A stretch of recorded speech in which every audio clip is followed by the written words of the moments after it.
Welcome to another episode of Your Music Saved Us, where two friends blast ourselves into the past to relive and recontextualize the alternative Christian music we grew up listening to in the 1990s.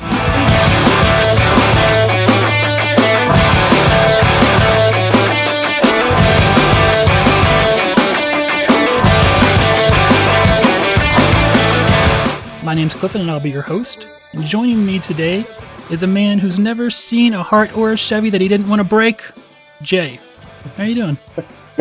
I'm good, Clifton. I'm good. It's a Friday afternoon, so, it's a good time to be recording this. Got the weekend to look forward to, so yeah. So what are we listening to for this episode? We are listening to Stairwell's, technically sophomore album, Pacific Standard Time, released in 2000. And Clifton, I'm wondering, did we just break the podcast? This album is not from the 90s, technically. It's a loose definition. Right? Okay, all right. What are the 90s? If you really think about it. Is today the 90s? The kids seem to think so. I don't know. Okay, it's arbitrary anyway, right? I mean, we make the rules. Yeah, okay. So, Stairwell's sophomore release, Pacific Standard Time. This was easy to find, I assume, because Stairwell's, it's a band. There are places. No, this was not. Oh. Easy to find. I think this was a casualty of Take Hold Records getting bought by Tooth and Nail, and Stairwell didn't make the transfer, so this album never got re-released, and it is hard to find. That is stupid. But luckily for you, dear listener, we've uploaded it to our YouTube channel. That's correct. In whole, in good quality. Yes. Usually we follow up here with, did this get played in youth group, or are we getting preached at? But I don't know that any of those questions really apply this time. Jay, did you enjoy listening to this in college? I don't know. I mean, yes, but not in church group, right? Yeah. This was not played there, but we're not getting preached at. No, we're not. It's kind of one of those weird albums that I'll talk more about it later, but it's just this kind of why is this really even Christian? But is it Christian? We'll have that discussion, I think, in a few minutes. Was Take Hold Records Christian? I mean, yes, but they say they weren't. But then, all the artists pretty much were. It's a little bit like Tooth and Nail. We're not a Christian label. It's well, come on. All right, so before we get into the rest of the episode, I'm going to pause here and say, please visit our patreon.com/YMSU page to contribute and get extended episodes. We also have there some extra stuff. Pretty soon going up over there is our very first episode that Jay and I ever recorded that has never been released, where we go over the Insider's first album. Which Clifton claims is better than I thought it. Not the album, our recording of it is better than I thought. It's not bad. So, yeah, okay. All right, Jay, well, tell us a little bit about Stairwell. So I had this whole thing typed up. And I was proud because I felt like I had to do some work to do this because Stairwell doesn't have, there's not that much information. Yeah. Then I stumbled upon a German website that had an interview with them where they actually tell you the history of the band. So I'm going to actually use that because I feel like that's going to be more accurate than the stuff I was trying to compile. You never know. Sometimes bands lie about themselves. You're right. And I'll add in a little bit. But this is from Voice of Reason is the German website. And they still have this up with Stairwell. So this is from Sean Stopnick, the guitarist in the band. And here's what he said. The band started around 1996-ish. And Stairwell started off as a three-piece with Tim Koval, drums, Neil Samoy, he had the original vocals and guitar, and Dan Kelba, bass. Sean said, I joined the band a year later and we started playing a lot of shows. About 6 months later, we brought in Kevin Chin to play violin and third guitar. By the way, Kevin Chin had been in the Supertones. Kind of a weird jump, but yes. They said, we recorded an album with this lineup for a small startup label called No Compromise. We continued to play some shows and even did 2 mini tours. In the summer of 99, we went through some changes. Neil, Dan, and Kevin decided to pursue other things. So the band was left with only Tim and I being Sean. We quickly recruited Jonathan Caro, vocals and guitar, Zach Schultz, vocals and guitar, and Jonathan Dean, bass. We started to work on new songs and signed a deal with Take Hold Records. In May of 2000, we recorded our debut full-length Pacific Standard Time and immediately left for our first national tour. All right. Yeah, and by the way, Sean Stopnik was in Bloodshed and Inner Means Mhm. prior to this. He was also in And Rainy Days. Sorry, yeah. I know you won't me to forget that. Also with Jonathan, Caro was in Mhm. Bloodshed, and he was actually in Rainy Days as well, just post that Yeah. album. So this has a lot of kind of, we've already done Rainy Days, we've already done Bloodshed on the show, so this, has some stuff from that. I do want to say that almost all the guys I think in this band had been in something before, so they're pretty Yeah. experienced musicians. I should say also Zach Schultz, who plays guitar and does kind of backup vocals on this album, was in a band called Dear Mr. Peterson. I don't know much about them, but I saw that. So they're all pretty experienced, musicians coming into this. I will say that their first album they released, I have not been able to hear it. I can't find it anywhere, but I think it's Mhm. more, they said it's more of like an emo sound. Yeah. And I think when Jonathan came in the band and became the main songwriter, they became more of kind of like a punk influenced power pop band. I don't know what you would call this album Mhm. exactly.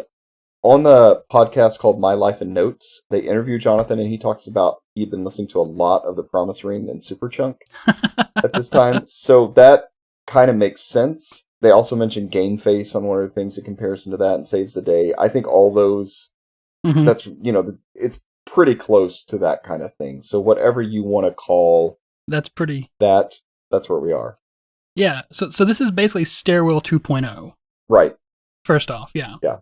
It's funny because when I was kind of going through my memories, I was thinking, like this followed quickly on Promise Ring's Very Emergency, Yeah. and it has that same kind of feel where it mixes a little bit of emo with like some power pop, guitar pop type stuff. And I kind of explained it in my notes here as a mix between the Promise Ring around the time of Very Emergency with Knapsack. Okay.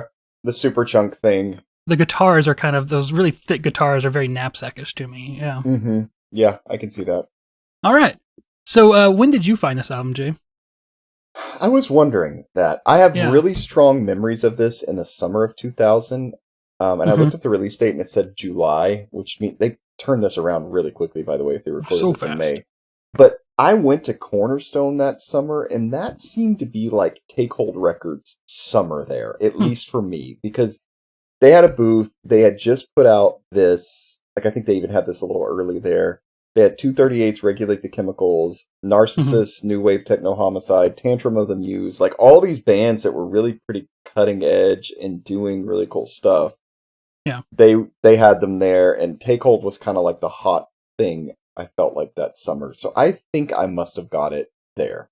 Okay. What about you? Yeah, and I can only assume that you told me about them. Probably because I would have brought it So back like in yeah, the fall, or just a month or two later. We probably were listening to it yeah, in college. yeah. Okay. What was your first impression with it? How did it, how'd you feel about it at the time? I remember I liked it a lot because I listened to it a lot. Yeah. I also liked all those bands we were mentioning as influences at the time, Hmm. and so I'm sure there was part of me that was like, "But these guys are Christian," and so that kind of like, oh, I can really like this because it's the same style, but it's safer or something. Yeah. So yeah. Do you have any fond memories of this album or associated with the album? Uh, we had them play at a show in our college town, Yeah. actually, and we were talking about this before.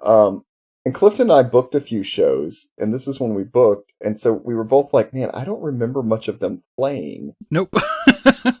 which is ridiculous because I remember they were a good live band, Uh-huh. but I think it's probably because we were like manning the door and Hmm. doing all that stuff. I do remember they stayed with us Yes, I remember after that. that, and I remember I think it was Sean talking about how much he liked the band Archers of Loaf because I think I had a Mm. poster or a pennant or something, and so we spent Yeah. time talking about that. And I remember being like, "Oh, that's so cool," and Yeah. we kind of geeked out on that. So that's more my memory is hanging out with them afterwards than the Yeah, show, me too. but Yeah. it was still a really good time. Yeah. I remember them at the house. I remember they grabbed someone's acoustic guitar and started playing around with it and yeah. Yeah. Yeah. So we did that. And then I also have a memory of right after that, they played Wichita Falls, which is my hometown. And so my friend Justin booked them in Wichita Falls, and so I went back and saw them a few days later. And that show I do remember. Okay, because you weren't putting it on. Right. I was just there. It was a very small show, though. And I remember one thing that really stands out to me isn't even about Stairwell, though. It's about the opening band, because they were kind of doing that quiet, loud thing, where they'd go between like clean guitars and distorted guitars. But they were doing such a bad job of it because they would have like crystal cleans and then like this distortion that was like way too digital. And it really bugged me, and I had a hard time enjoying the band. And that's also the show where the story I told back on the Rainy Days episode where I met Sean in the Taco Bell. Yeah. So that is this incident right here. Yeah. Before you went back and listened to it again, did any songs stand out to you? Yeah, I mean, I knew Hearts and Chevys was the one that Right. I remembered for sure. And when I replayed it, almost all of them came back to me, but that is by far the one that stood out a lot. Yeah, I mean, I think Pacific Standard Time and Hearts and Chevys really stuck out to me. But then, yeah, when I went back and played it, I knew every song as it happened. So we obviously listened to it a lot. A lot, yeah. Yeah. Okay. So before you did go back and listen to it, did you have any expectations? Like, what did you think you were getting yourself into here? I wasn't sure because this has been hard to find and access. I don't think I've listened to it since that time in my life. So I assumed I would like it because, again, I remembered Hearts and Chevys and some of the songs, but didn't have many expectations beyond that. So I have heard this a little bit in the intermediate years. I think I've mentioned before that I went back and made some comps because I lost all my comps that I made in college, and so I went back and like remade that time period in my life of comps. And so I pulled some songs I know from this album. But before I went back and listened to it, for this, I had a little bit of fear inside of me that I was going to find that it didn't really stand up to the passage of time, like it was going to be a little immature and cheesy, But that's not what happened. It was a great surprise because it's kind of a great album. I mean, it's honestly probably better than I remember it being at the time. Wow. Okay. Yeah. It's super catchy.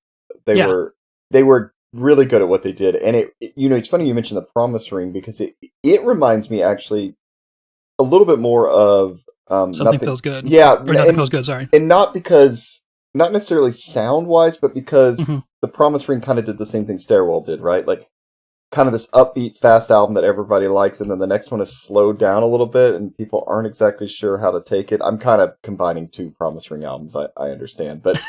But then, which one are you saying is the slow one and then which one is the fast I'm just saying, so the one that Promise Ring, just on a side note, it seems like the one that everybody likes the most is Nothing Feels Good, right? That's kind of the favorite. And then their two albums after that just got slower each album, Did it? And I think Very Emergency is really popular. Yeah, it's poppier and it's slowed down a bit. And I think the bands both went that direction, and I think the fans weren't exactly sure what to do. And then both kind of broke up. I mean, again, separate bands, but it reminded me of the same trend, like going in a more pop direction, and then everybody's like, "What? This is Stairwell still," and then, boop, Yeah. Which Knapsack did the same thing. They moved more and more into poppier things and away from punk each album. And then especially when they switched over to the Jealous Sound. Jealous Sound. Sorry, thank you. It's it's a trend with a lot of bands. Occasionally you'll hear a band that gets heavier and louder, but it's rare. Yeah. All right, you ready to dive into the album? Let's do it. All right. So the first song is Pacific Standard Time. It's kind of the perfect lead-off song. I mean, I know the album is called that, but it just starts with that drum beat, and then those guitar riffs come in, and I feel like you have to put that song at the beginning with just the way it starts.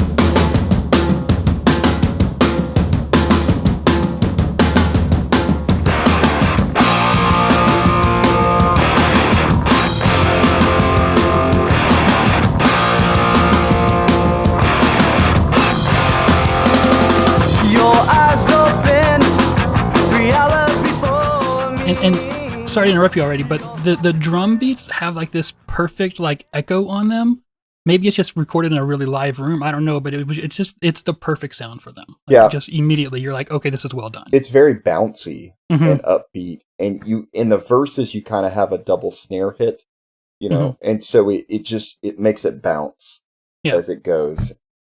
I like how some of the lyrics in this follow the guitar, like when he Mm. says it's continental, it's like with Yeah. sing it with the riff. Closer to the night, oh, it's continental. The ways we share are traveling through this line. If you ask me what the weather's like, well, I'm telling you, it's just fine. Yeah, because the guitar is like kind of going dun dun dun dun Right. dun dun dun Yeah. dun dun. Yeah. You got the background vocals on the chorus, and it's just a really nice song. Yeah. It's not too long. It's catchy. And not just background vocals, but the chorus is kind of layered vocals, right? Mm-hmm. If you ask me what the weather's like, well, I'm telling you, it's just fine. Life in Pacific Standard Time, a different living space, all around here. The numbers keep on climbing. I see the stars keep on moving.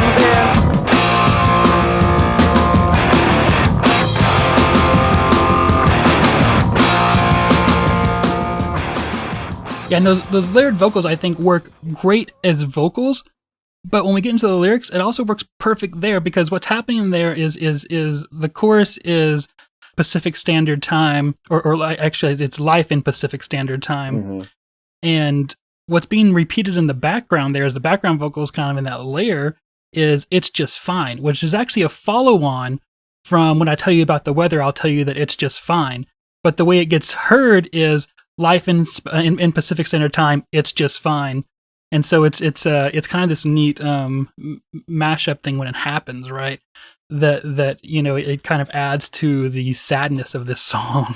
that's talking about someone living. That's talking about a significant other living far away, And so life and life over here on the West Coast it's just fine right now because you're not here, Yeah, yeah. They have 3 guitarists in the band, and so Mm-hmm.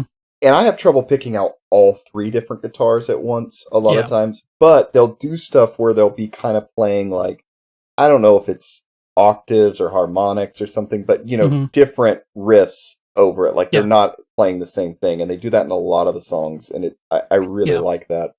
And the guitar tone, and we should bring up the fact that this is produced by Luis Garcia from Plank Eye Right at the Green Room. at the Green Room. Yes, back to the good old days here, and the guitar tone is just gorgeous. Personally, I kind of like a thinner guitar for myself, but it's just this chewy, thick guitars.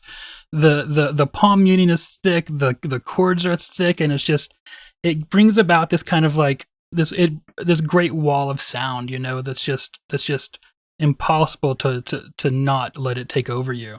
And it's I don't know, it's just I thought it was very, very nice. And maybe I'm thinking that when I listen to it, that sure they've got 3 guitars, but maybe it's more like Pop Unknown. Do you remember seeing Pop Unknown live, Mhm. where the lead singer really only played guitar every once in a while? Yeah, that makes more sense.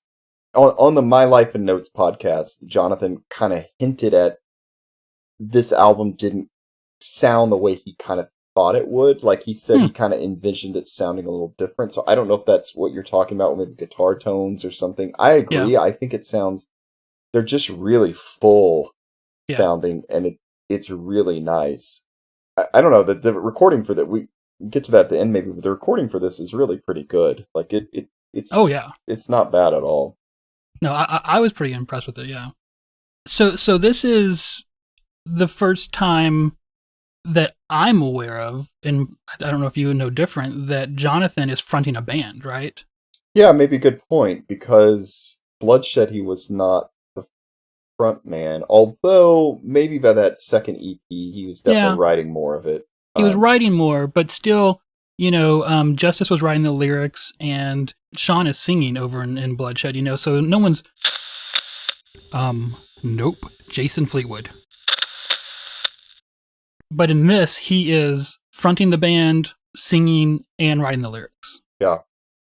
I'm just going to say it's a pretty big jump I would think, unless he's been doing this in another band, which he might have, because these guys are always in like 6 bands, you know. But And but at least for the first published thing that we ever hear, I think this is pretty impressive to hear Jonathan or Johnny X, I guess, as he gets called in that interview. But I think it's pretty impressive to hear Jonathan, come out. His vocals are great. The lyrics, I think. Let's just dig into lyrics. Are you ready to do that? yeah, I want to say one thing before that. One thing that you hear a lot on this album is, and I think this is kind of a little bit of maturity in songwriting. How do I say this? Like the way he fits the lyrics to the music. He's not afraid to kind of like. You could still understand what he's saying. That's not a problem. But he's not afraid to kind of, stretch it, push it together, like however he needs to really fit the song. And I noticed sometimes when I was just reading the lyrics without listening to it, I almost had a different impression of the song. Me too. Because yeah, he's got a real sense for melody, is what I guess I'm trying to say with this. And so he makes those lyrics work to get that melody across. Again, the songs sound pretty mature, especially considering he just jumped in and this is the first album with him as the main songwriter. Yeah. And I agree with that perception of yours because, listening to this all over back in the day and even today, the lyrics always made perfect sense to me from what I heard. Yeah. And then a lot of times when we look at the lyrics for the show, I'll just read them the first time without the music, without the song playing. And I tried to do that here and I had to go, no, this isn't working for me because like, I couldn't get it. Like, even though I know this song, right? Yeah. I still had to go back and turn the song on to read the lyrics. And it's a different experience to read the lyrics along with the song than it is to just listen to the song. But there's nothing taken away there. It's not like we're saying, oh, he really shoved those lyrics in here. No, he did a great job of making rhythm and making melody and all that kind of stuff out of this. You're right. Right. So let's talk lyrics. Yeah, do it. There are a few on this album I was kind of like, I don't know what he's talking about, but this one seems pretty clear, right? Yeah. His, I'm assuming girlfriend is 3 hours away on the East Coast.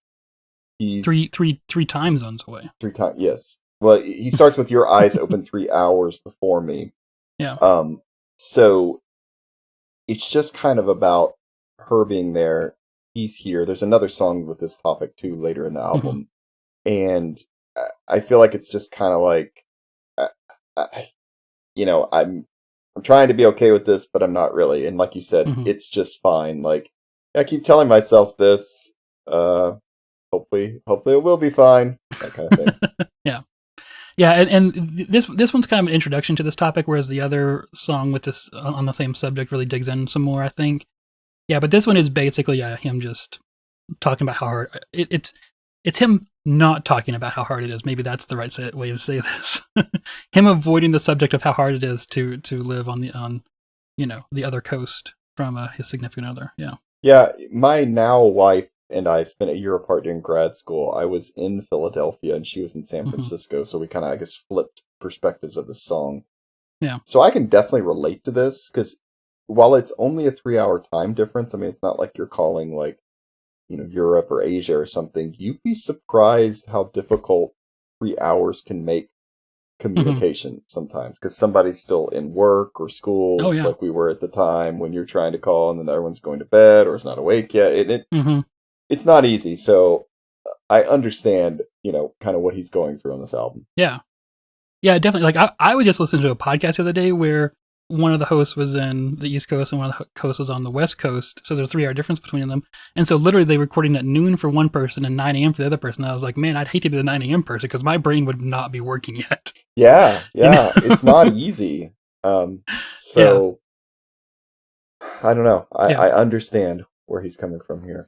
Yeah. And I know when I was introduced to this album, I had actually just gotten out of a long distance relationship, living in College Station and dating someone from my hometown. And so this even though it's in the same time zone, it's still hard to, make something work with someone who is far away, because and I think the other song gets into this more where he says, you basically like you're still living a very, we're both living very full lives, right? And so when we're not doing stuff together, it's hard to make different time for each other, right?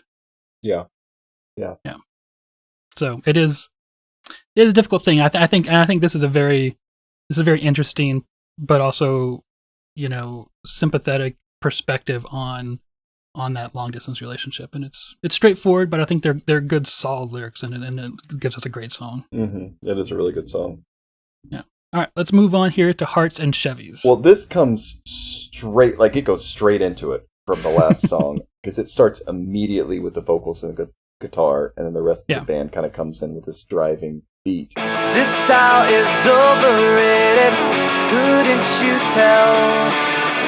To never forgive and forget our friendship fell.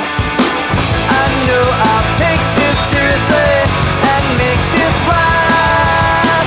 Not to ponder into what we call the past. And I'll say I love when albums do this, like they just do not slow down. Like, first couple of songs, just boom, boom, boom. Not that you're not gonna be confused and think it's the same song, but it's just like, from one to the next. I think this is the catchiest song on the album. I mean, I already talked about it's the one I remembered the most. It just works really well. It's even got it's got the chorus, Hearts and Chevys, but it's even kind of got a pre-chorus, like, what will happen next? I have to know. All that. That's almost just as catchy as the chorus. What will happen next? I have to know. And this time, let me go. Hearts and Chevys, hearts and Chevys, hearts and Chevys never meant that much to me. Never meant that much to me. This whole thing is just full of hooks. It's great. Yeah. and this, I think on this song is really where it hit me how much I love the palm muting through this thing, because they use it in a very similar way that Knapsack does, where it kind of gives you another layer of guitar that's going on in a very different tone, and they have the other guitars kind of layering over that, and it's just it gives you this very full and very rich set of melodies, that are coming together to form more than their constituent parts. The drumming on this is very simple, but it has these great bursts of energy, right? Because as you said, this is just one upbeat song to another upbeat song, right? And even though the drums are simple, it has these great bursts of energy, when it needs to. And so I think the drummer really is owed. We've listened to things before where the drummer's trying too hard, Yeah. And especially on when we for the last episode listening to January for that EP. The drummer was definitely trying too hard, and it almost got distracting at some points. And it also came up during the Slick Shoes EP, where it's easy to do too much as a drummer, and it's easy to do not enough as a drummer. And so having that right balance takes a real keen ear, and knowing when to put those bursts and those fills in. And it just, I don't know, the whole thing was just came together and just was it's exciting, it's poppy, it's melodic, it's just He does do a drum fill on the bridge, yeah, but it works. Yeah, because I realized I was like, oh man, drum fill right there. But for some reason, it's okay. I don't usually love those, but it works where it is. And then towards the end of the song, we get this great moment where they just kind of, where especially Jonathan kind of just lets go with the vocals here. Where it gets a little higher. That much to me, never meant that much to me.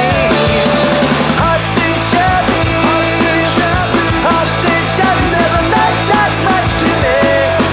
Never meant that much to me. Hearts and Chevys, hearts and Chevys, hearts and Chevys. This time let me go.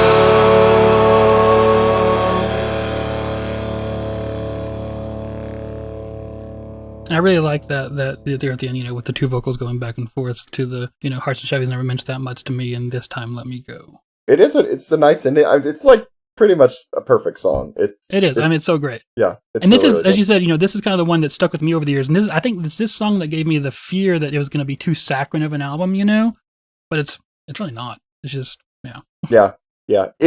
You're right. I mean, this gets close to that, right? Yeah. At moments, you're like, it's pushing it, but it's a catchy, really good song. And to me, this is what I would call power pop, right? Right. It's a very poppy, catchy song, but it's got enough of that kind of distorted guitar and edge to it that it's...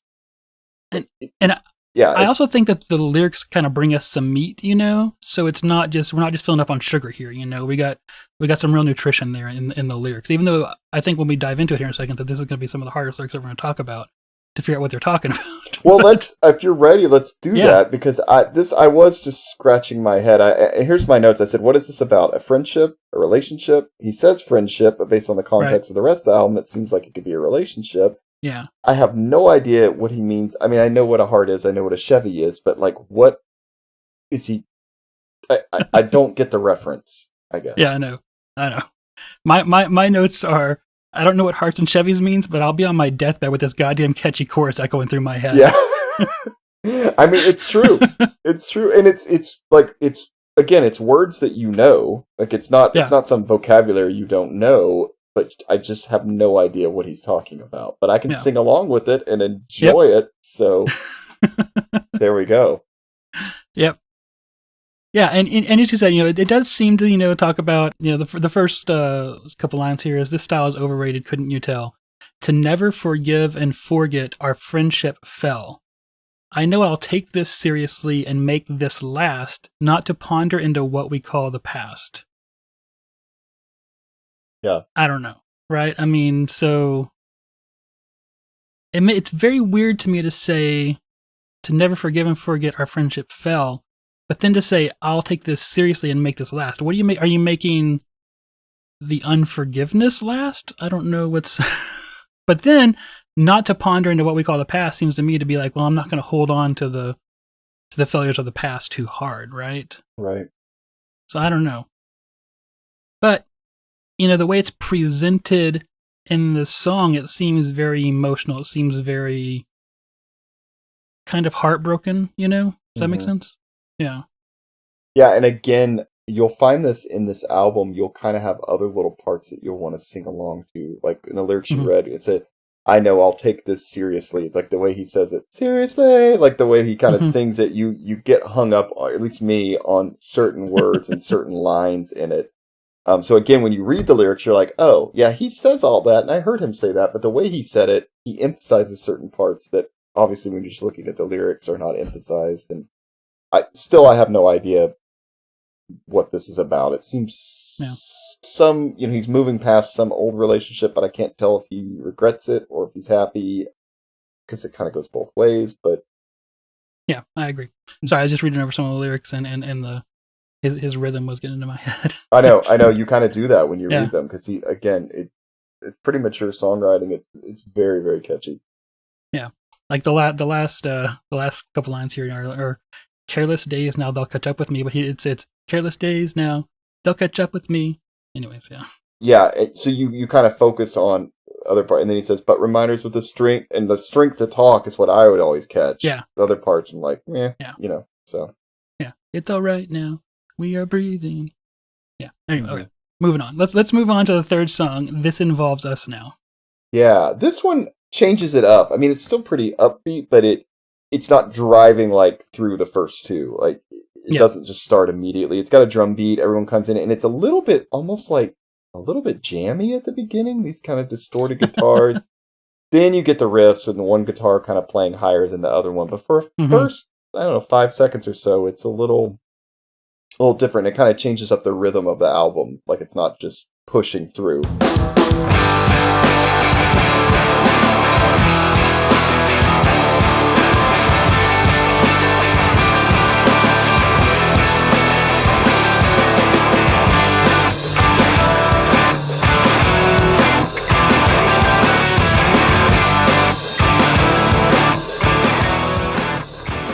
It's different, but I still felt like it was just a really strong opening that was still just taking us into just rocking out still. Yeah. The vocals come in, and it's just over the drum and bass at first, before the guitars kind of come in at the end of the verses. And again, it's another catchy one. I don't think it's as catchy probably as even the first two, but the chorus is kind of, courage to my brother, the worst is yet to arrive. We will not fall. Courage to my brother. The worst is yet to arrive.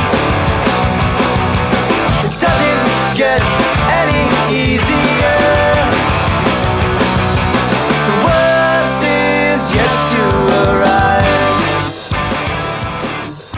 which is, we can talk about the lyrics of this in a minute, because I remember scratching my head going, like, this is actually more negative than that song sounds so upbeat, Yeah. but then when you read the lyrics, you're like, oh, this is a little more negative. But yeah, it's another catchy, upbeat song. Yeah.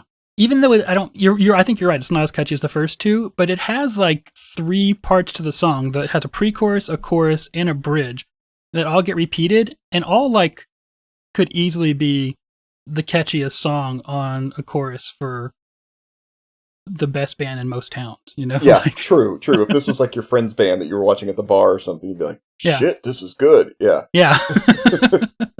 If they just had one of those pieces as a chorus to a song, you know, Yeah. and there's 3 of them in this song. Yeah. All right. You want to jump into the lyrics here? Yeah, so I mean, I can just read part of it. It's not very long. It says, "Fighting from strength to will. It doesn't matter now. Hold your head on honor's hill. This involves us now. All in all, short or tall, we will not fall." And then he says, "War is the worst of all. Fear will make you brave. Courage to my brother." And this is the part. "The worst is yet to arrive." It doesn't get any easier. The worst is yet to arrive. But then at the end he says, "We will not fall. That's what matters anyhow." This one I was kind of scratching my head on. So I want to read the part that you skipped, because to me that's kind of the key to the song. Okay, sorry. Which is, it's just 2 lines. It's, "There are reasons for your tremble. They're not there by mistake. We will not fall. That's what matters anyhow." Is this a Christian song? This is the one that would seem the most Christian. I agree. Right? And especially when you hear it, I even put this in my notes. I said, when you hear it and not just read it, it almost sounds more Christian, because the way he sings, "We will not fall, courage to my brother." Like, that's the part that really gets stuck in your head. And anytime we're talking about brothers, come on, it's probably going to be Christian. And especially "We will not fall." We will not fall, right? They're not talking about literally falling down. Mm-hmm. I did so, but when he said fear will make you brave, I'm going to strongly disagree with this. I don't think fear makes you brave, or at least fear of what? Like, Right. because I'm going to be honest, if someone's pointing a gun at my head, I'm probably not going to be, well, unless you consider this brave, I don't think so. I'm not going to be brave. I'm probably not going to, like, attack him. I'm probably just going to try to run like hell and not die. Same thing as if a tornado is coming at my house, or like, I don't know. There's certain things where you're like, fear just makes you want to get away. It doesn't necessarily make you brave. It's very interesting, because that's not the interpretation I took from this. Although I think yours is a very plain reading of the line. Thank you. I kind of saw it as fear will make you brave, and I kind of had 2 thoughts on what that could mean. Either number 1, being in the presence of fear gives you the ability to be brave, because you're not going to be brave at a time where you're not being afraid. Oh, is it even, can you be brave if you're not afraid? Like, if you're That's not what I'm afraid saying. of anything, is bravery even possible? Because, That's what I'm saying. Fear will make Clifton. All right. Yes, it's not so much that fear will make you brave, so much as fear will give you the opportunity to be brave. Or number 2, that facing fear over and over does make you brave. It actually does, strengthen your inner core. That's right? true. Like, I don't like public speaking, but I've done it enough over the past few years that I'm much better at it. So, true. Yeah. All right, fair. I don't know. Those are my 2 readings of it. I'm not sure which one's right, because I'm having a little bit of hard time interpreting the song. I think pretty clearly this is about going through a hard time and trying not to fall. Yeah. I do like that. It's a bad time, but the worst is yet to arrive. Right. I know. You're like, oh, and it doesn't. And when you're hearing it, it sounds so catchy that you kind of miss what's being said. I mean, you hear it, but it just doesn't hit you until you read it and you think, oh. I do. Let's pretend for a second that this is kind of more Christian lyrics. I do think you see in this something that you see a lot in other things, in that they're kind of using like war analogies. Mm-hmm. Fighting. He just starts off fighting from strength to will. He talks about hold your head on honor's hill. Mm-hmm. He even says war is the worst of all. Fear will make you brave. So there's a real tendency to use like war language in Christian songs, which I would argue is problematic, because it kind of makes, I don't know, we talked a little bit about like militant Christianity and stuff, and I feel like this just kind of, I'm not saying he did it in the songs, we don't know, but in general, when you see that kind of stuff, I think it just kind of helps promote this very don't know if you'd say violent, but just kind of almost like macho hmm type thing. And Yeah. I don't think that leads us to good places. But again, not saying Jonathan's doing it here. It's not clear enough, but you do see that tendency with a lot of Christian stuff. Yeah, I mean, I think it feeds into two different things. I think it feeds into a toxic masculinity, and it also feeds into just like literally like wanting to fight wars all the time. You know, Yeah. I mean, Es- yeah, especially when the people who are wanting them aren't the people fighting them. exactly. Yeah, amen to that. If I can say amen, Yeah. because I think like that's so true. And you will see usually the most. I don't even know if I like using the word patriotic for this, but we'll say it. Usually, the most patriotic and kind of pro-military people hmm are Christians, which I scratch my head at sometimes because I think if you really take Jesus's words hmm literally, I mean, I think it'd be hard not to be a pacifist, when you really look at what's being said. And so hmm that, I mean, again, this is probably a topic for another podcast, but it's just, yeah, I wonder I about would that. tend I would tend to agree with you, but I think that what's that book that you just got done reading? Guaranteed pure, is that what it's called? Yeah, talking about how economic conservatives made a huge effort to win the evangelical Christianity over to their side, and as that happened, we ended up with this like semi-fascist nationalistic kind of thing going on, where all of a sudden it's a contest to see who can be more mindlessly patriotic, Yeah. than, I think yeah, mindlessly patriotic is a good way to put it because that support it no matter what. And you're like, yeah, but yeah, a lot of times, they're not doing things that we should support. No, support them. Anyway, yeah, we're yeah. way off because I don't know that he's saying that in this, but yeah, maybe we should go to the next song. All right, so we're gonna skip track 4 and go to number 5 here, "View from the Heights." I do like track 4. I like what he starts. Yeah. He starts. This is for my comrades. I do like the hmm that line and stuff, but we can't do them all. So No, like we're gonna skip from the song. There's so many good songs in this album. they're Yeah. all pretty catchy. Yeah. View from the Heights, I even put in my notes, I said, do you think this will be the first slow song on the album? Because it hmm starts with the vocals kind of over one guitar, seems a little bit slower, hmm but then the whole band comes in and it's still really upbeat. There can't be a better time to put love in the spotlight. The last month has passed, and I feel that this is my last chance to shape my love into words so it speaks to you. And to say at least I said I was thinking of you. This is the one that has more of that theme from Pacific Standard Time of, Right. being in different time zones, being apart. The chorus is, wish you were in my arms tonight, you're living the East Coast life, and it's cold at night.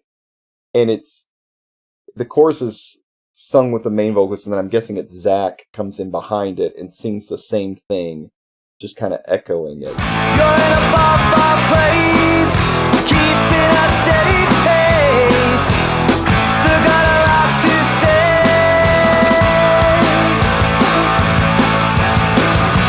Still across country away. Wish you were in my arms tonight. You're living the East Coast life and it's cold at night. Wish you were in my arms tonight. And this is the longest song on the album at 4 minutes and 39 seconds. So they're all pretty short. This is the longest one, and Mhm. it's pretty repetitive. Honestly, that chorus just goes on and on and on. Slows down a little bit for the bridge, but then it just comes back, continues to repeat the chorus, and it's one of those that actually has a fade out at the end because the chorus just keeps getting repeated over and Yeah, over. that was and one of over. my big notes on this. Fade out. What the hell? Yeah, I know it's been a while since you've heard one of those, right? Yeah. But yeah, I don't know. You want to say anything else about the music before I do the lyrics? For the intro, I want to point out here that this is one time where we don't have really thick electric guitars. The intro palm muted on this song is kind of a thinner electric guitar, so that when the other instruments come in, it makes a really big hit. And with the other instruments come in, we also get these really great drum fills. Let's listen to that. The last month has passed, and I feel that this is my last chance to shape my love into words so it speaks to you. And to say at least I said I was thinking of you. Yeah, I really enjoy that. There's just like several measures worth of drum fills in a row there. Right. So, really brings it there. And then we're going to skip a little bit here towards the end of the first chorus. It's kind of a lot about the lyrics too, but I'm going to play a moment here that where we kind of get the very end of, I think it's one of the verses or the chorus, I can't remember here, but it's the still across country away, that thing, Yeah. you know, which is a great, just obviously it's good lyrics, and then it's also just great presentation of them. But then we're going to go into the second verse where we have these really great layered guitars. To say, still across country away. Try to keep the letters in motion. Distance has its consequence. Is it really true? Time apart makes the heart grow fonder. Wishful thinking may help to get me through. Hope to feel the beat of your heart someday soon. So I think there you can really hear the three different guitars. In fact, two of them are palm muting. One of them is palm muting more just on like the bass strings of the chord that's being played, and one's palm muting more with mids, and the other one's doing kind of all the tinkly stuff on top of it there. This happens throughout the album, but I thought that was just a really good example of you know, the use of those thick guitars to really bring about something beautiful. This is another one where he definitely is not afraid to kind of play around with just the words and the melody. You know, like that Right. part you played last month has passed, and I feel that this is my last chance to shape my love into a word so it speaks to you. You know, he says it faster there to kind of Yeah. fit the melody. I like it later in the song where he says, I'm over here, she's over there, she's over. You know, you've just got these really bouncy, Mm-hmm. catchy parts. Why makes it tough to just say goodbye? I'm over here, she's over there, and still there remains lots of care. I'm just counting the days when I can see you again. You're in a far, far place. And then I do want to mention that, you know, we talked about that this is, and we'll talk about it a little more here in the when we get into the lyrics, but this is a follow-on, I think, you know, thematically from Pacific Standard Time, and we even get a little bit of that here in the lyrics.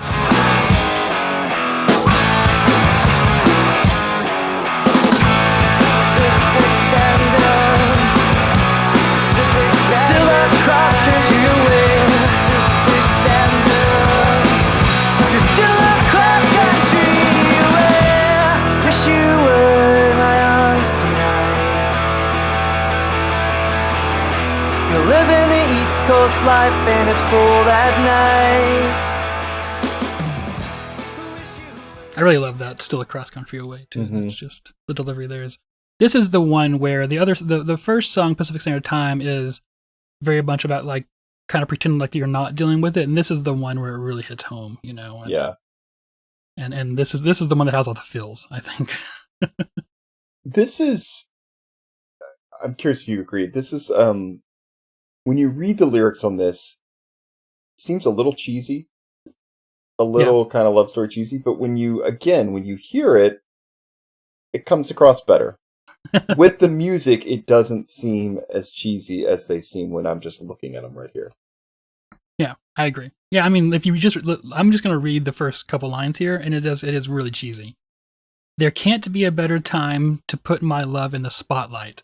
Last month has passed, and I feel that this is my last chance to shape my love into words so it speaks to you, and to say at least I said I was thinking of you, which is a very weird run-on sentence. You're in a far, far place, keeping a steady pace. You still got a lot to say, still across country away. Anyways, that's that part there. You're in a far, far place, keeping a steady pace. That part where, you know, when you're not living life together, it's hard to find time for each other because, you know, you're not doing those things together. So you're still doing a lot, but, you know, Yeah, and it's easy to feel like you're growing apart. And he says in Yeah. there, is it really true that time apart makes a heart grow fonder? Hmm. You know, I think Yeah. you can feel like that. Definitely not. Yeah, because when you're not, especially for a young relationship, when you're not doing those things together, sometimes time apart is just out of sight, out of mind. Yep. Yeah. Let's move on to this is the last one we're going to cover, and there's other great songs here, guys. Don't not listen to the rest of the album because we didn't cover it. But the songs in between here are great. But we're going to move on to a little bit of a different one here. Track 9, "Don't Let It End," which I'm going to say on the album packaging it says "Don't Let In End," which makes no sense. But the song is called "Don't Let It End." Yeah, okay, since we mentioned it, there's also why Hearts and Chevys. Why does Chevys have an apostrophe Yeah, S? Sorry, as a teacher, I was like, no. So there are a couple of errors on the packaging, but some people don't know how to make things plural. Yeah, I know that we overcomplicate things. Can I just say on a side note? Okay, this is completely unrelated, but I'm going to do it. It's like when people say myself when they should just say me. Please, everyone, myself is reflexive. You say like I gave it to myself. That's the only Right. time you use it. Okay, you can just say me. It's okay to say me. It's not wrong. Okay. Anyway, sorry. It's not informal. Yeah, I think people think they sound fancier if they say myself, and it just is actually wrong. But anyway, I'm gonna let it go. Sorry. So don't let it end. This is the slow song on the album. It was written by Neil, who used to be the singer before Jonathan came in, but they kept the song around, and it was on 50 Years Too Late as well. Neil, by the way, went on to be in Stavesacre, and I think that's why he left the band, according to Jonathan on that podcast, because it was just he couldn't do both. And Stavesacre was like, dude, you got to choose. It's all right. But it's a good song, and Clifton, is it acoustic guitar at the beginning, or is it just... Yeah, it's hard to I'm tell. pretty sure it's an acoustic guitar. Okay. Yeah. See, it's that percussive part of it that makes me think it's acoustic, yeah. And the way that one drone note hangs on there.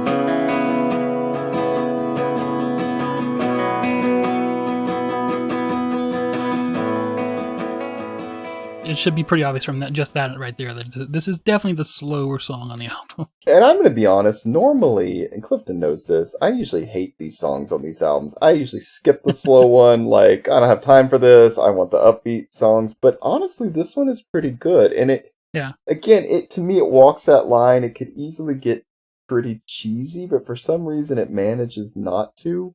I like it quite a bit. Yeah. I don't think it's Jonathan singing on this, by the way.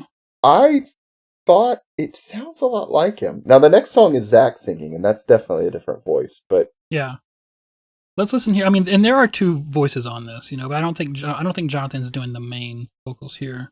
Right here, we have the layered vocals and layered electric guitars, all kind of stuff.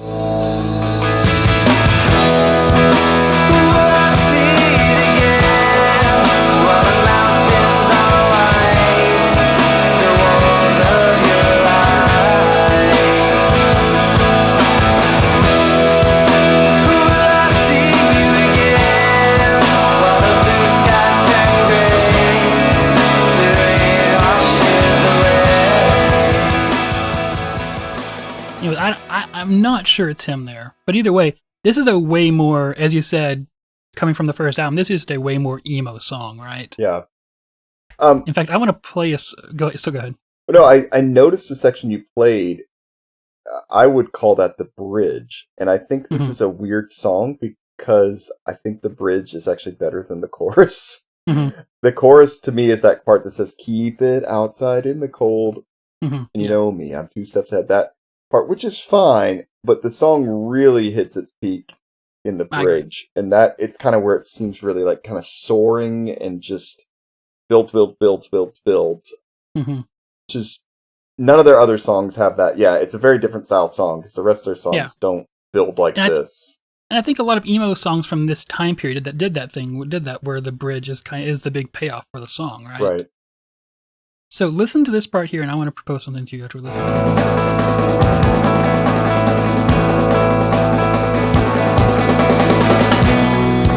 Keep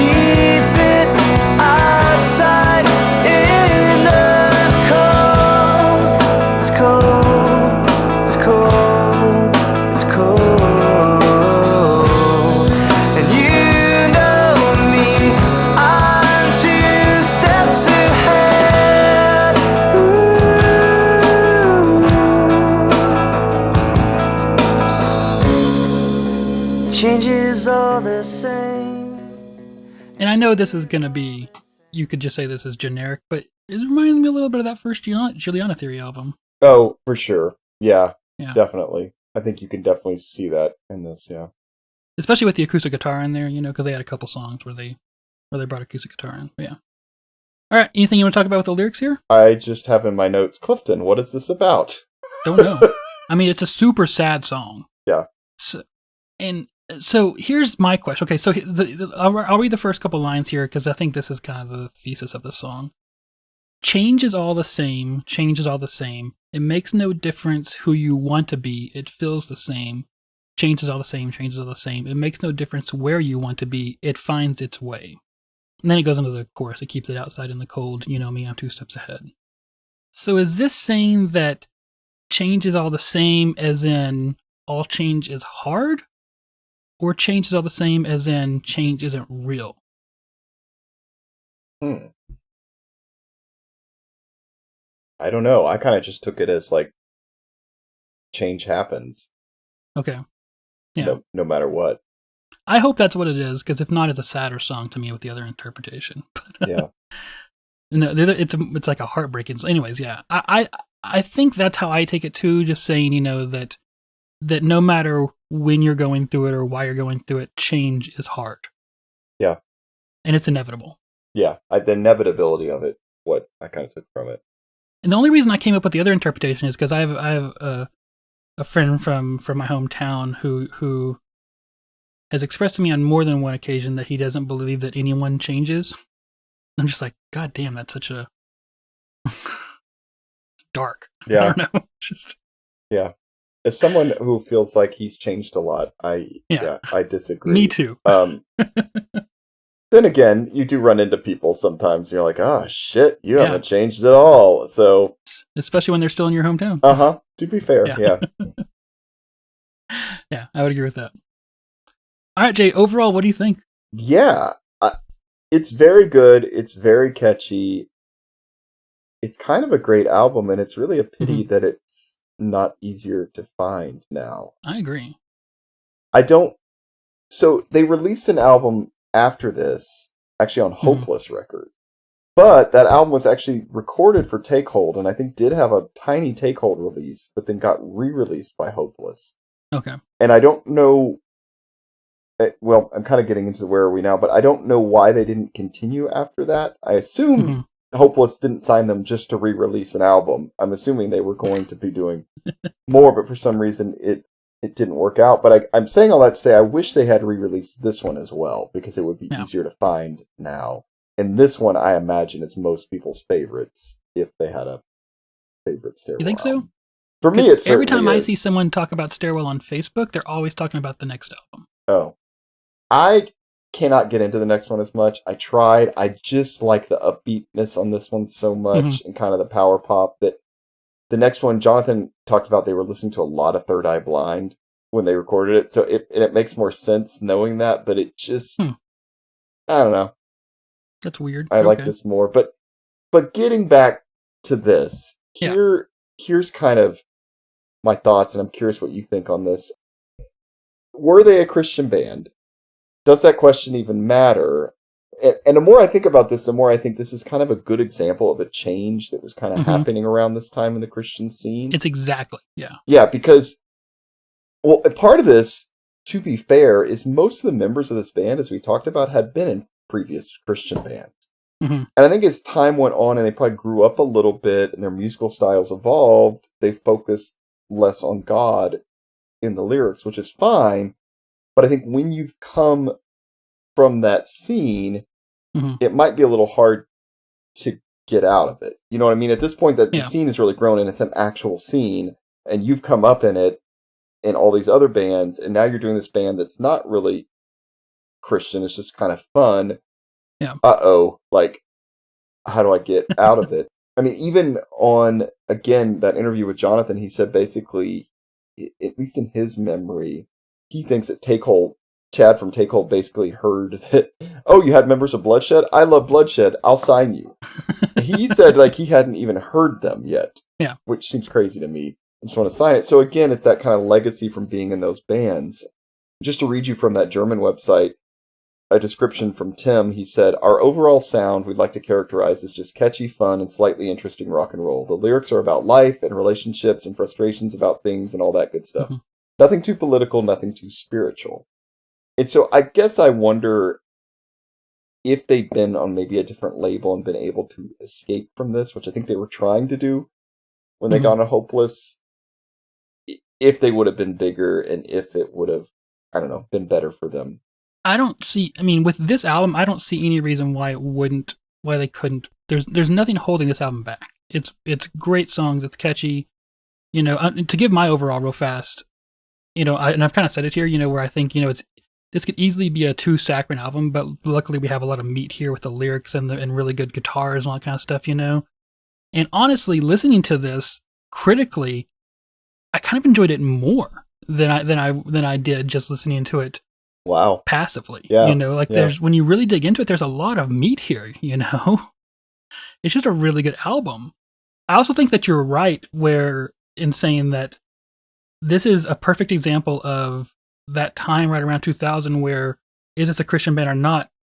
All of a sudden, doesn't matter for some reason. Yeah. You know, because we've seen this big push away from this is a Christian band to we're Christians in a band. You know, and this is like this little break, and all of a sudden, it's not even a conversation anymore. And it's hard for me to think about because, you know, being the exact year that we were, that, you know, going to college and being exposed to a whole new world of music where kind of that question didn't matter anymore anyways, because it's just a much bigger world of things to find, you know, because you have so many different people coming together into one spot, you know, and your worldview's expanded like that.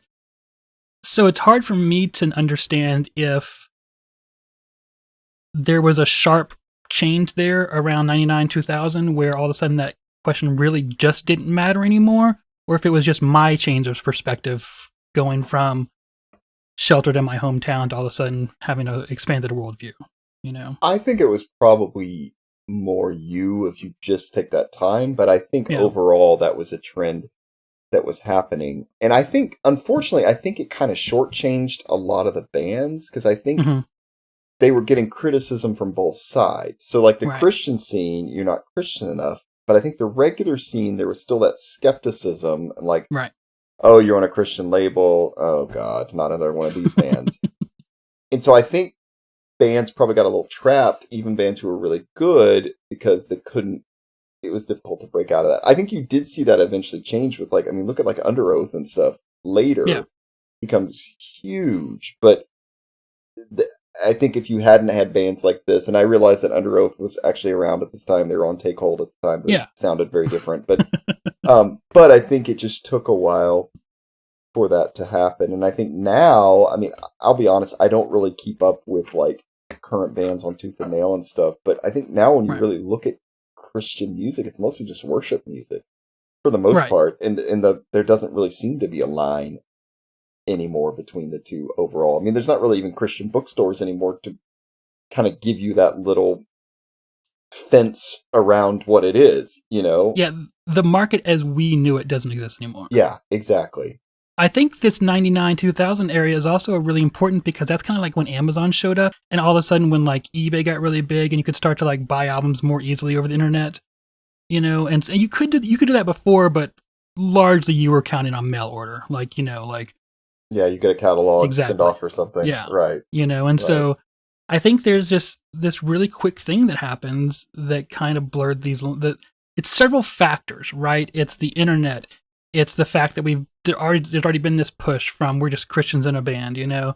I think there's just a lot of things that came together at the same time where that wall between Christian music and not Christian music got broken down right around here. Yeah, and I think a lot of the artists that we've covered have pushed the boundaries so much that's kind of building that too. I mean, I was honestly thinking, we just did the Julies. In a way, I think the Julies were kind of like this in that, you know, didn't they form at a Christian college? Yeah. Like, you know, they're coming up in this scene, you know, whether you want to admit it or not. And so then they form a band that's not explicitly Christian, but it was hard to like get out of that, right? So you signed to Flying Tart versus signing to Merge or Matador or whatever, and it just it's probably pretty limiting. Speaking of Merge, if this album was on Merge, I think it could be Right. I great. mean, if this had been on or Revelation or any of Yeah. those labels at the time that like kind of fit more of this, yeah, I think it would have been pretty big. Yeah. I don't know if it would have fit in with Jade with a Deep Elm. I could have fit in with Jade Tree a little bit, you know. Right. But there's yeah. If it hadn't been, if it had been on something that would have given it a more widespread release, there's nothing holding this album back. I don't think. Yeah, I agree with you. I think it would have been much bigger. Yeah. What do you think of the artwork? Uh, I don't love it now. I'm going to Me be either. honest. I think it really fits with the time, though. Yeah, yeah. Oh my god, do you remember that? There's a shift because they were one of these bands, like a bunch of them. I'd say Branson actually kind of falls in this too. That like when they started were more emo and then kind of became more rock and roll. And this was a style. You put stars on everything. We talked about Game Face. That band and one of their logos has a star in it. Like very clean lines. And I think it kind of reflected the way the music changed too, right? Like the bands went more straight up rock and roll, and that's also just reflected in the artwork. Instead of being this weird, like cursive, obscure stuff, it got really clean and really straight ahead. Yeah, like I remember my early comps in college were called the Rockstar comps. You know, Right? Exactly. It was just kind of like that was the thing. You wanted to be a rock star, straight up rock and roll. Yeah. I mean, look at Squad 5-0. I mean, many bands. I was about to bring them up, yeah. So many bands shifted into that thing. So it was weird. It was like emo, late 90s emo seemed to peak, and then it was kind of like, oh, this isn't cool anymore. We need to do straight rock. I don't know. It was really kind of this weird shift that happened very quickly. Yeah, I agree. Yeah. But it happened in a weird, like, because it didn't happen to Promise Ring, it didn't happen like, well, maybe I should say that all of the original 90s emo bands were kind of come and gone by the time we got to this. Exactly. And so it's kind of the second wave, the follower-ons, right. of the 90s. Because we were still in the 90s, but it wasn't, Yeah, like Mineral's not around, like all these Sunny Day, all these bands, I guess Sunny Day was sort of around, but in a different form. And like, so it shifted. Exactly, yeah. Yeah, I don't know. I look at the artwork now and I'm like, yeah, this looks like somebody designed, like, I don't know. It could look better. You know what I mean? Yeah, I remember at the time loving it, and my notes are this. Okay, this is cheesy, but it's fine. And then I go, you know what? It's not fine. It's a goddamn mess. It's just stuff strewn everywhere. Yeah. I don't like the font. I'm gonna be honest. It's very plain. Because the font is too plain. Yeah, it doesn't fit with everything else. And then like, it's color, right? Or at least a few different colors, and it's just kind of wasted space. You're right. It's like a trifold type thing that comes out, but it's on both sides of it. There's not very much there. It's like a picture of the band covered with shit, and like. But there's like one picture, and it's mostly just like it's actually a fourfold, but it's mostly just graphics of like this same stupid graphic just repeating over and over again. There's one picture of the band. Yeah, and there's no lyrics, which. Whatever is fine, although it makes doing these podcasts harder. But they were on their website, though. They were on their archived website. Thank God for Internet Archive. But I mean, even at the time, they would have been on their website. You're right. Yeah. But all it does is basically tell you who Stairwell is, and then there's a thank you, and then the credits, like production and stuff, and that is it. Yeah. So their thank yous are Chad Johnson, which is Take Hold, Luis Garcia, Chris Colbert. That's Dashboard. That is he used to be in Fluffy and the Fluffy guy. Okay, yeah, the guy he's done a bunch of stuff, yeah. And then Chad from Militia, Blair Stopnick, which I assume is Sean's brother or sister. Never know with that name. Yeah. It says and Stairwell girls to come. Oh, so maybe that's wife. I don't know. Maybe so. Interesting. Okay. And he does say at the end, not least our Lord Jesus Christ. So there we go. Yep. We know it's they're Christian. Well, I'm pretty sure like the Boys to Men album said that at the time too. So. All right. Okay. Good point. But I feel like for at least me at the time, it was like, okay. So see this. Good, it's safe. This is cool. Like I feel like, and that was this time period in my life where I was like, you almost wanted to be like a hidden Christian or something. Like I'm a Christian, but I'm cool. See, like this band, they're Christians, but they're cool. See, they're not lame. Yeah. So yeah. Hey, was that Scientific? Remember that Scientific EP? Mm-hmm. Was that around the same time? I think so. Okay. That was good. We should do That that. was a really catchy EP. Is that on our list? On a side note? No, it's not. Okay, let's add that in just a minute. Okay. Right. Anything else we want to talk about before we close out here? No, I don't think so on this album. It's good. I wish it was out there more. Stairwell guys, Yeah. like if there's a way to put this out, even just to throw it on Bandcamp or Spotify or something would be great. I agree. Please do. And, if you're thinking to yourselves, Stairwell guys, like, I want people to remember the other albums, this is a great album. People need to remember this one. Yep. Yeah. Yep. All right, Jay, where are these guys now? Well, so just to jump ahead for a minute, speaking of that, Stairwell is actually back together. Yes. They have a new song that is on Bandcamp. They're playing Furnace Fest this year. I think they'll be playing some more dates, I would imagine. And it sounds like they're recording more. I think they're just kind of putting out a song at a time as they get it going. And I know they're playing some old stuff too. So go see them. I think it'll be really fun. They've changed members a little bit, but still have a couple of the original members. And so, yeah. So wasn't the only original member between Stairwell 1 and Stairwell 2 the drummer? No, and Sean, the guitarist, I think. Yeah. No. Well, I guess, but Sean even joined late to that, though, too, right? No, I think you're thinking... No, Sean was in it, I think, from the beginning. He was the carryover, but then I think he might have left before their last album. I don't know. They've had a lot of in and outs, but... Or maybe he was on the last album. I don't know. He's not in this iteration of it, but... So no one's left from Stairwell 1? You may be right, yeah. Okay, interesting. So, to tell you where they are now... Jonathan, I don't know what his day job is. I apologize, but he's been in a ton of bands since then, and I'm probably going to get the order wrong. I apologize, but I got a lot of this info from Indie Vision Music, but he's been in stuff like Slingshot David, The Mood Swingers, Pilot Whale, My Compatriots, Windowsill Audrey, B is Bridgie. He did something more recently called The Pacific Notebook, and he also now has solo stuff at johncaro.bandcamp.com. So, a ton of stuff. You could spend a couple days listening to just all his stuff. Yeah, so he's still putting out a lot of music. Obviously, he's still fronting Stairwell now in the new version. Zach Schultz is a firefighter in California. Sean Stopnick, after this band, he played another band called Rock Kills Kid, which I think even had a major label signing or something, but now he's a user experience engineer for IBM in North Carolina.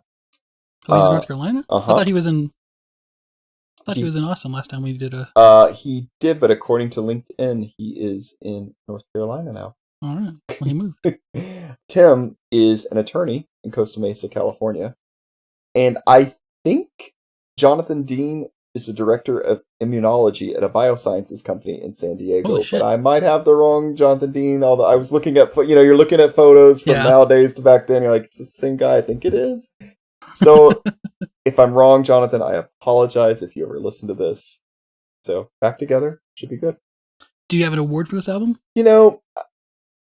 Tentatively. And we might have to use this award on other albums too, which I realize that doesn't really fit. But I kind of, and I have a question mark. I said the Christian Label Trap Award, question mark. Like, not that Tickle was bad. They were putting out great stuff. Yeah. But I just think like it limited some of these bands. Yeah. Because they could have even been bigger. I agree.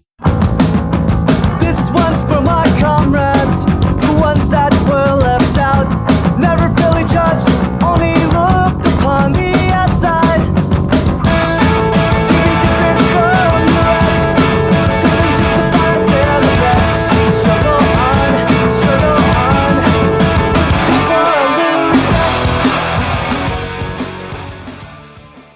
Well, Jay, what are we doing on the next episode?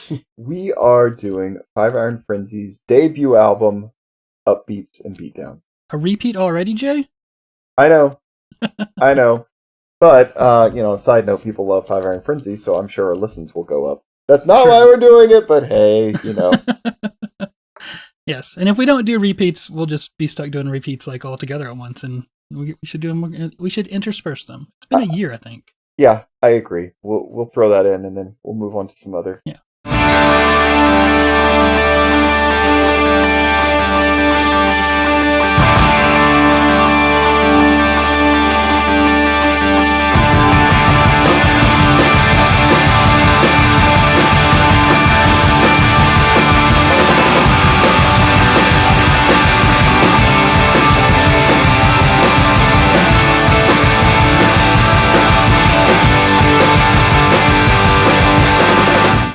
Thank you for joining us for another episode of Your Music Saved Us.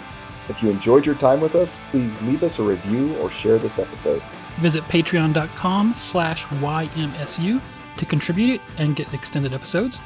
Visit our website, yourmusicsavedus.com, to find out all the ways to listen. We're on Twitter, Instagram, YouTube, and Facebook. Join our Facebook group or follow us to keep up with the latest or interact with us, and send complaints and disagreements to yourmusicsavedus@gmail.com. Music in this episode is the work of Stairwell and is used with apologies, not permission. And check them out. They're on... Technically, they asked us to do this episode, too. True, we have been in mention contact with them a little bit. We have not. And I think we'd love to have some of the guys on soon. And we're not shilling for them. It's just, it was fun to do. Yeah. So, you should buy their stuff. They're on Bandcamp. I'm sure they're probably going to be putting out merch and some other stuff. I don't think I've seen any yet, but I think there'll probably be some stuff soon. So, check Alright, it out. Stairwell guys, if you don't have stuff to buy, get on that so that everyone can buy stuff. There you go. Yeah. Alright, thanks. Bye, everybody. Bye.